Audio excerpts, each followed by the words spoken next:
video, I am going to discuss bodywork. I was going to originally do one video on how to do bodywork, and as it progressed, I realized that particular video was going to be way too long because there's many different scenarios you can run into when you're doing bodywork on a vehicle. It can be a major job, doing rocker panels, which we're going to do. I'll have a video on that. It can be maybe not so major, but a little bit more intricate. If you're doing around your rear wheel wells, you got to maintain a shape to it and that type of stuff. And there's all sorts of different products that we can use.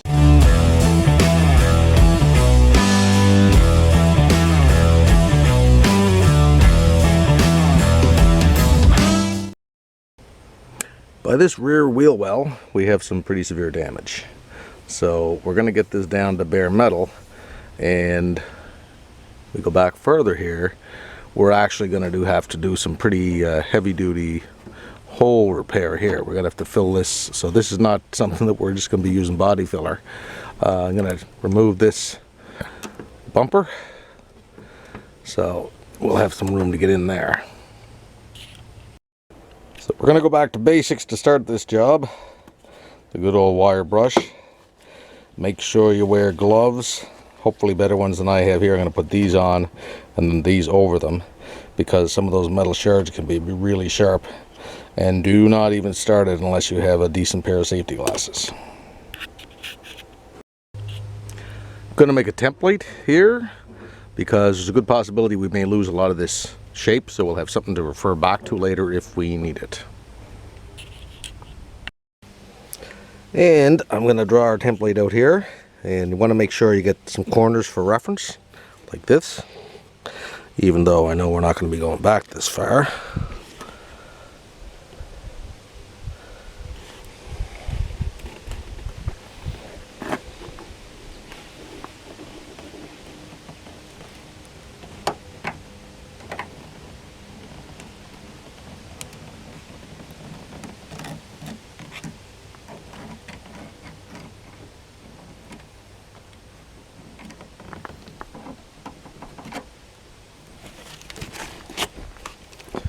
And we'll put that away in case we need it later.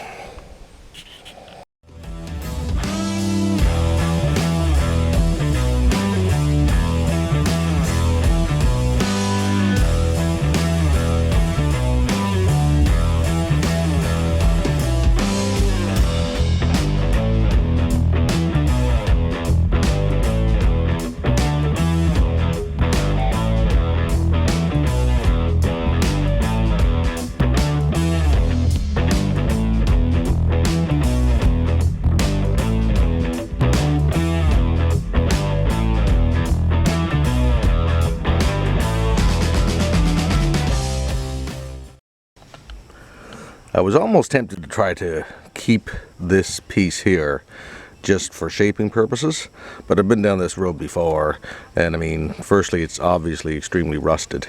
I figured I'd cut as much of the rust away, and then, as I say, just keep this for shaping purposes. That never works out. So what I'm going to do is cut it. We have our template that we made, and then I'm going to just cut this piece here out. And I can always refer to it if I need it.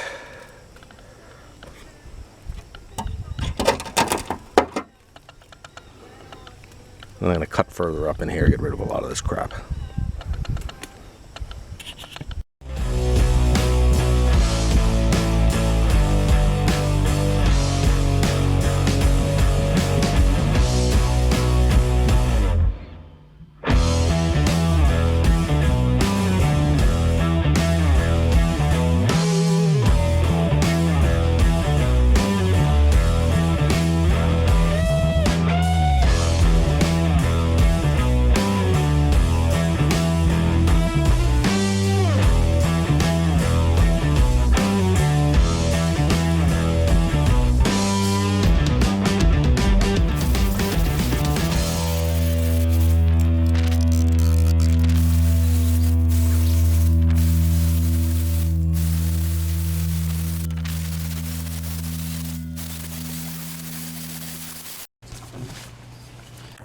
So here's a tool that's handy too when you're doing body work, this rust converter. There's an area inside the door here I didn't really get with the primer a couple of weeks ago. So I'm just going to spray a bit of this. This converts the rust to something that you can paint over.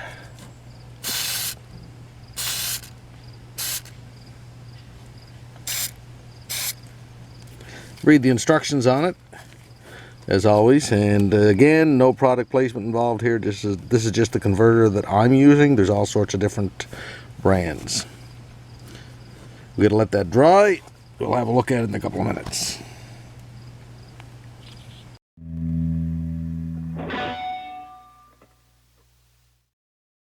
So when we go to mark this on our metal, this is one of these scenarios where you're going to want to measure twice and cut once, or maybe even measure 3 times. Doesn't hurt. Like I said, that sheet of sheet metal was like $42 or something, so it doesn't hurt to take your time. So what I've done here, make sure I got this piece so you can see it, I've marked 2 inches in. I know that there's lots of room for 2 inches of sheet metal to go in underneath before we meet the wheel well.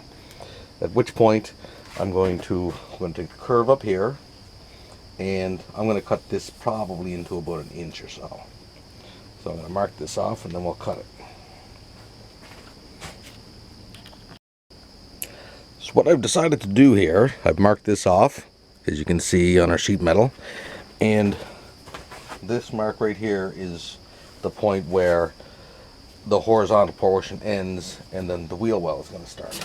So what I've decided to do is I've measured into here, and I'm going to keep the metal. I'm going to cut a straight strip 1 inch wide, because the wheel well, when it curves, that portion of the metal is 1 inch wide.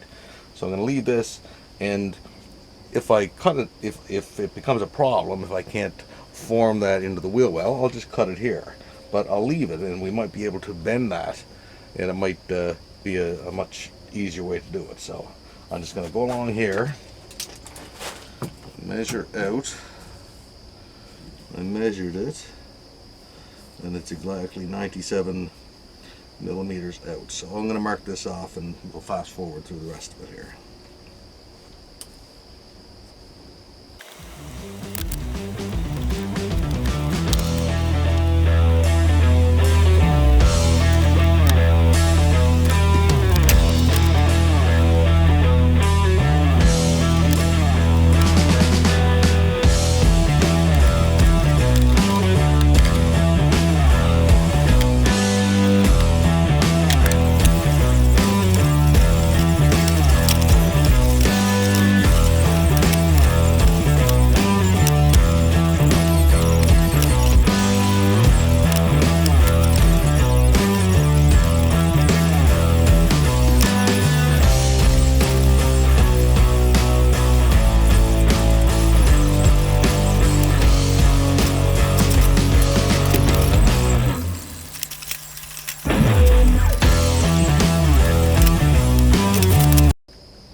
So we cut off the portion that's going to be the horizontal part, and now I'm laying out on the sheet metal the vertical portion. I'm just going to basically lay our template down, get the curve. I'm not going to go through the whole process again, make you watch that. I'll cut it out and show you the end results.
when you get involved in this kind of work, you kind of want to do it in little sections.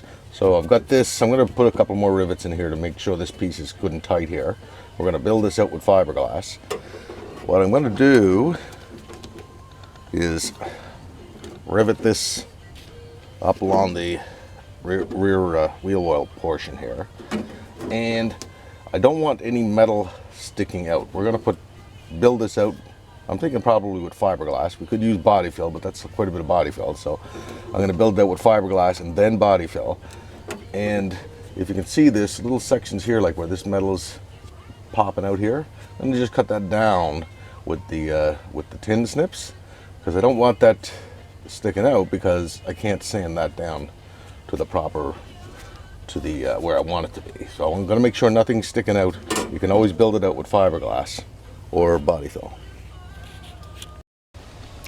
I'm not going to rivet this piece up into place yet. What I'm going to do is run some fiberglass cloth in under here, let it dry, and then I'm going to go along our edges here and do the same thing, because I want to have something that's workable, being the fiberglass. Because the drying time is so long for the fiberglass, 1.5 to 2 hours, I'm going to let it hang down here. Oops, I'm going to let it hang down there and then dry. And I'm going to go, do yourself a favor if you've got a fair amount of bodywork like I have here, and go to other spots. Like I'm going to put some inside from the trunk in here and let it dry. And I got a couple other sections on the other side. In order to use a rivet gun, what you want to do is to keep the nozzle, if you will, here, perpendicular to the piece that you're working with. So in other words, if I was to be riveting here, I want this to be at like a 90-degree angle between this surface and here. Now that's a little difficult to do because we're pushing the handle, especially if you're doing something that's got a kind of a heavy-duty rivet. This is a pretty fair size one here. So just to show you what I mean, and I'm going to check, we're going to rivet up here. So let's stick the rivet through the hole. That'll work. Now, I'm going to take the piece that we're going to rivet in here and do our little thing we discussed with the rivet in, operate the handle a little bit, turn the thing over, we see the rivet doesn't fall out, so it's held in place. And I put that, and now I'm going to try to keep the gun, as I said, on kind of a little tough spot here. So I'm just going to look at the camera here, so hopefully, is that coming through? Yeah. So I want to keep this piece as I say, like a 90-degree angle to the surface that I'm working with. So that, start operating the handle. This is a fairly big rivet, so we're gonna have to come onto this pretty hard here. And there we go.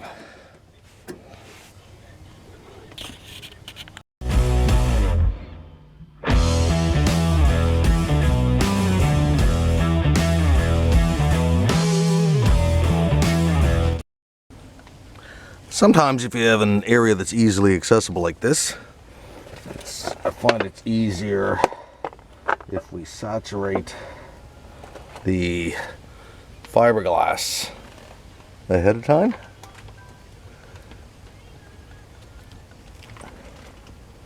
Now, I should have taken the brush and put a bit on the metal there first, but this piece is really saturated, so that's taken good like that. So that can be easier sometimes.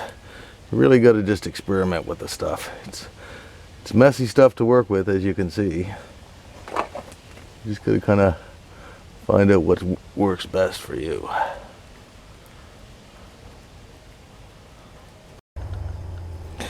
So this is one of the many reasons I really don't like doing body work. It's kind of a bit of an art, and I do not have the talent for it. But it can save you a lot of money and you do a job that's better than what you started. But a lot of times you gotta, like I had taken this bumper off and I just temporarily put it back into place. You might have to do some things like this just to make sure you keep a relatively decent line, because we lost our line here with all the rotted metal. So I just temporarily put that in place, lined it up like that. I can always use body fill and everything to line things up better. And then I've taken a marker, if you can see here, and I've marked there and here. And if I put a rivet in there and I'll mark a couple other lines here, and then you can kind of keep everything a bit symmetrical.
So you may have to get constructive with a lot of this. In the end, you might end up with something like what we got here. Kind of looks like it's been hit by machine gun fire with all these rivets. But it'll be good and strong. Certainly strong enough to hold up the bumper and all that kind of stuff. And we can fill this in with the fiberglass and body fill. So what I have here is I've used our cloth fiberglass over the holes that I patched with the riveter. I used some of this fiberglass, slightly different than the cloth we used before, to fill in the really big holes here. Try to build this up, getting a rough approximation of the shape here. Again, disclaimer, I am no good at body fill, but I'm just trying to get this better than it was and good enough to pass a vehicle inspection. I'm going to cut this excess off here.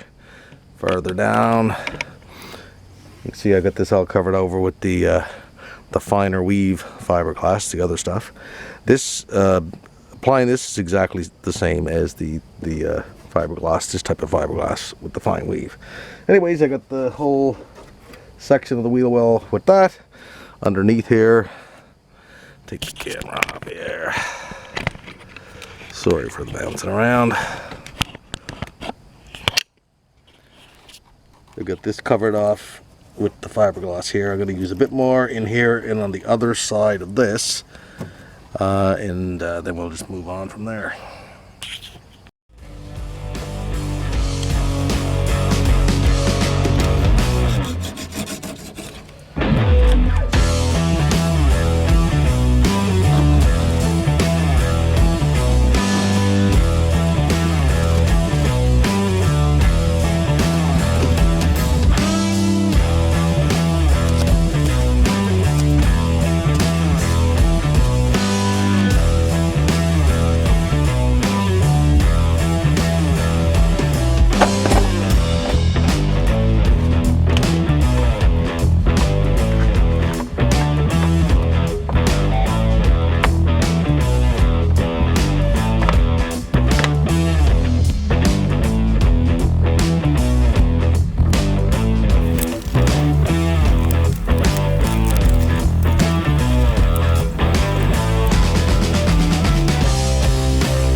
Our last batch of fiberglass has dried here.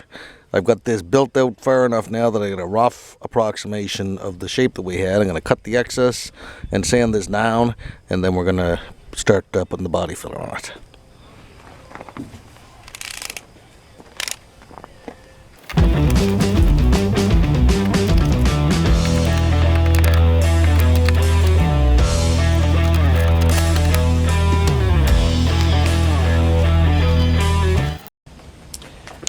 I've applied a couple of thick coats of body fill around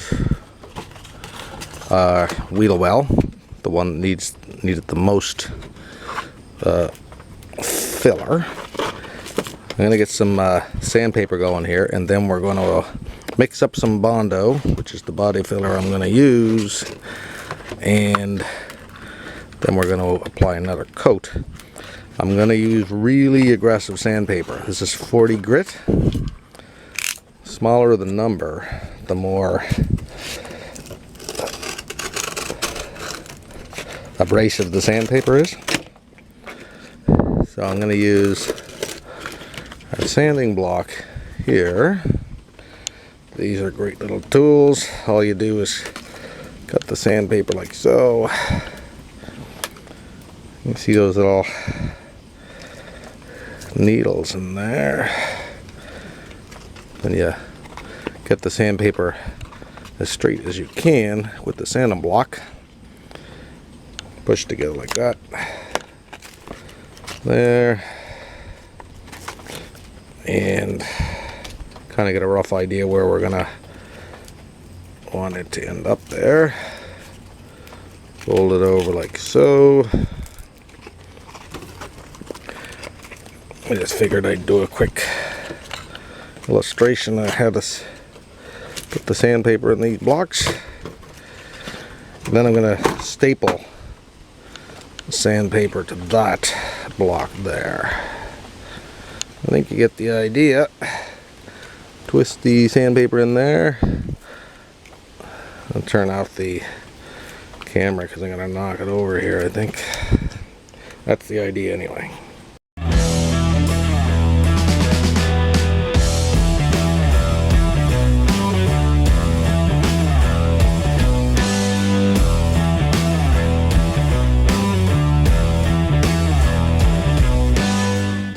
Tell us to fill a 3-inch diameter circle a half an inch deep. So what I do is I just keep using the cardboard, and I have this rough approximation of a 3-inch diameter circle. You can see I draw it there. Obviously this is not splitting the atom, it's just kind of a rough approximation until I get something that's 3 inches and approximately half an inch deep, which I'm gonna say is about that. And then they tell us to use 3 inches of the hardener, which you want to really knead up good. Mix it up good, knead it like that. I've already done that. So a 3-inch strip of this obviously is going to be roughly the diameter of our circle. And then we're going to mix all this up until it's the same color. So ideally you keep folding it onto itself until it all becomes the same color. I've seen guys do this with just the spreader and they get it perfect. I generally have to bring another tool into play here, which I'm going to do in a second. This, I find otherwise I don't really get it should all be the same color when we're done. And we only got 4 or 5 minutes of work time with this, so I don't want to take too long at it. I think what I'll do is I'll stop the camera. I don't really have a chance to move the camera over. I'll mix it on this one, and then we'll apply a batch. We'll apply some more after this one, so I can have the camera in place. Anyway, just keep mixing that until we get the same color, which is getting close. There.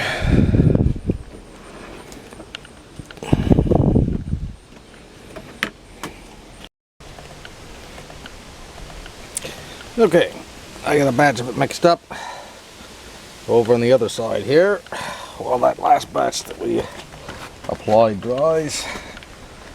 And I can't repeat enough that this is one of these things. If I had an expensive vehicle or something, I would go to somebody who was good at bodywork, but this is just a vehicle, like I say, I paid $1,600 a year ago. Already got my money's worth out of it. If I can get more use out of it, bonus. And if you do this, you're not happy with how the body fill came out, bear in mind you can just sand it off and do it again too, right?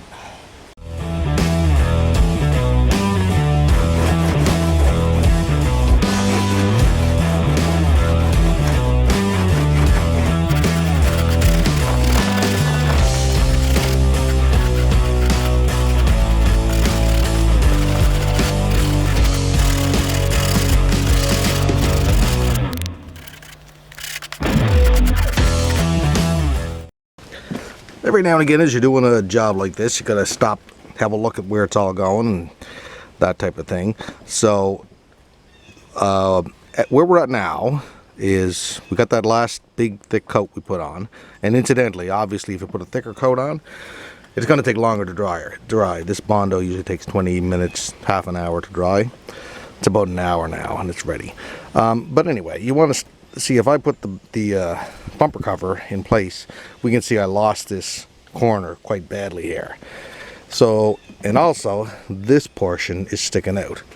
If I take a square, you should be able to see that. Now, ideally, I would sand this in and even that up.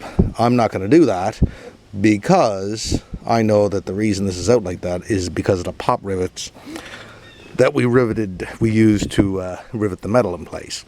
So I'm going to build this out a little bit out here, and you know, once I put that in there, maybe just that a little bit, might not be so noticeable.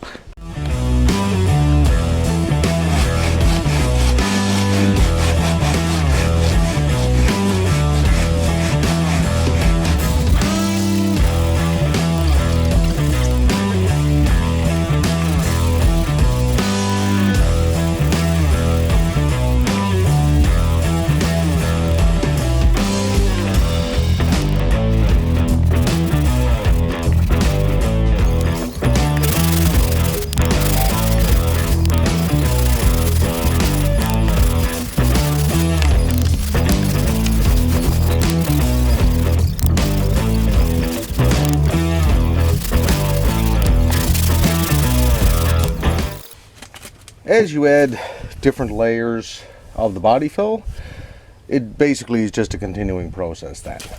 I've gone with my big sanding block for the big wide areas.